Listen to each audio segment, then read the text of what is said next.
Welcome, today in front of me TCL 306, and I'll show you how to change screen recorder quality on this device.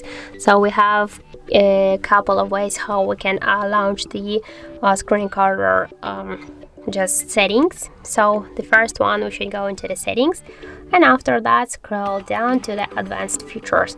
Then just tap here to the screen recorder, and you'll see here the video resolution. We can switch it from 720 to 480 pixels, and just by this way we can switch the screen recorder quality of our videos. Also, we can do this by the second way. Just open the notification panel, and here somewhere you'll find the screen recorder icon. If you have now this icon here, just click here to edit icon, and you'll find it here just in this down section.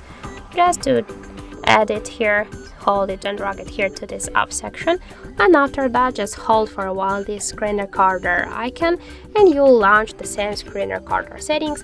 And just by the same way you can switch the quality of screen recordings.